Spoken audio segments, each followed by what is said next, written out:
As promised, I said I was going to do a overview video of this VDIAGTOOL V200. This is a circuit probe. And again, just for people that don't know, VDIAGTOOL is a subsidiary of XTOOL. So I would say I would expect good customer support and pretty good quality products. You know, I've never had an XTOOL product I haven't liked. So with that said, let's just take a quick look at the box. Does power injection, open circuit polarity, ammeter, component, and continuity testing. So this thing is basically like a sort of a somewhat of a voltmeter and a test light combined into one unit. So let's go ahead and open this box up. Now, the one thing I will say that I like when companies give a carrying case to their products. Now, I have seen products that cost hundreds of dollars. I'm talking well up in the hundreds, more, say $300, $400, $500, and don't even come with the carrying case at all. And I'll give you a prime example of that is the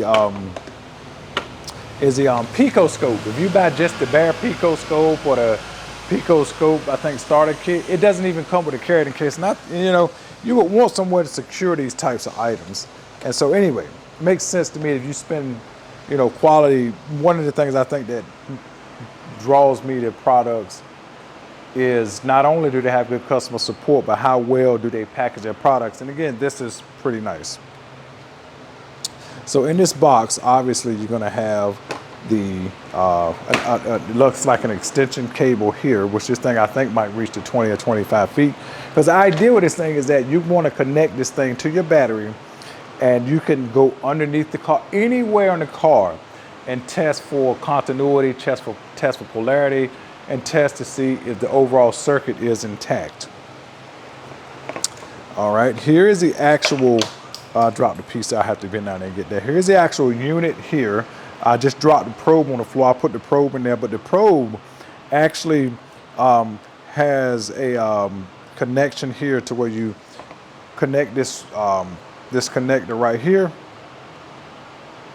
And you can connect it to the battery, of course. And then you can also, you know, use this cigarette lighter adapter if necessary.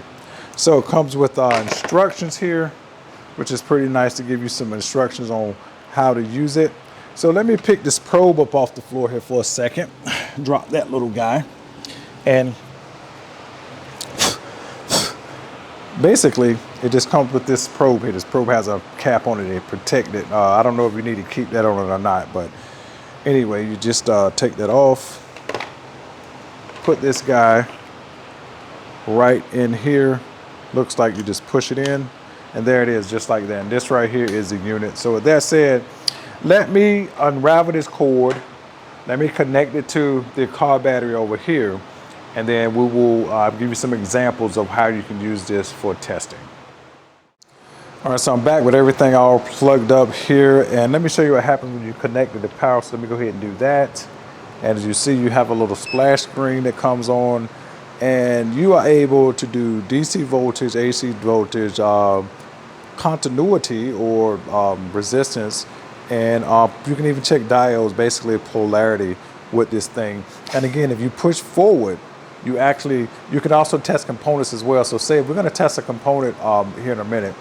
And push forward to apply voltage, and now actually you can just get a quick test on the battery to see what the voltage is. My battery is reading 12.8 volts via this, and if you push down again, you get a ground through this tip.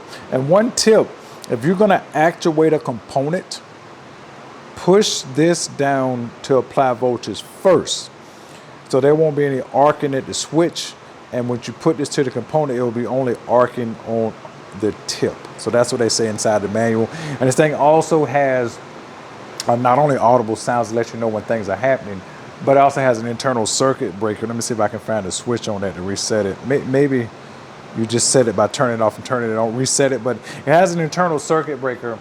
So if you was to connect this to something that has high amperage or whatever, it would actually just shut down and wouldn't ruin the unit as well. So There you have it. And that's only if you're not pushing this up and down arrow. So be really conscious of pushing this up and down arrow, because you can actually burn out some components. Again, you got to know, for example, if something needs power or needs ground to activate, you want to check that. And again, this is for 12 volts. So just be conscious of that. So with that said, let me get this fuse cover off, and we're just going to check a couple of fuses, and we're going to do a little component test, and then we'll wrap this up. All right, so we're here at the fuse box, and basically what you do is, again, hold it like this. Again, do not press power unless you know forward or reverse here on these buttons, unless you know what goes to what, especially if you're component testing. But just for testing fuses, you just come right to the fuse, push the tip in. You can see this right here supplying positive, and this here supplying positive as well. We go over here. Oh, that's supplying ground. That's supplying ground as well. Negative, positive, and let's see, we got here positive and positive. So with that said, let me figure out which one of these relays here is a horn, and I will show you how to use this for an internal component testing, and I will show you an external component testing, and I'll tell you what I mean by that just here in a minute. All right, so I couldn't find the horn relay, so I just found the wiper relay here. And basically, what I'm gonna do is I'm gonna show you that if you take, this is a 5 pin, so basically this is sort of a standard setup with the 87, 86, 85, and the 30 position here. So basically, if you go to the, I think it's the, let me see here, 86 and 85 position, I think. Yeah, let's see. Hold up. Yeah, we go. I got it connected here. I got it on the position here. This is the 86 position, I believe, and the 85. I'm gonna touch it with the positive here. You'll listen to the relay. You can hear that clicking. So basically, that's how you will power a component inside the car. So I'm not sure if my wipers are ground or positive activated, so therefore I'm not going to do it in this case, because I don't really know. I have to figure that out. But I wanted to show you that that's how you would test a component. Say if the component, like if you was having the same issue, say if you was having a light bulb not turning on, you would check the circuit with this, but you can also go straight to the light and turn the light on. Then you can determine, well, whether it's a circuit or something else. So let me push this back down in here. So with that said, this thing here actually does a lot, and also does sine waves as well. If you go here and you can do, check sine waves with that. But again, this thing is sort of like a multimeter, and a test light, and maybe some other tool, I don't know right offhand, combined into one.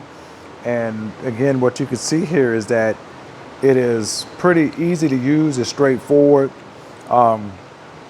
It's just that you kind of want to be careful when you actually use it to know if you are applying the correct positive or negative to a component when you test it. But with that said, there's a video, not a video, there is a link in the description if you're interested on Amazon right now. They always have like a 20% coupon off on these, and I think it put them about in the $50 or the $60 range. So if you want to support the channel, you can do that way. With that said, I hope you guys enjoyed this video. Let me know if you got any thoughts, questions, or comments, and post them in the comments below, and I'll be sure to answer them. Thanks a lot. See you guys later. Bye.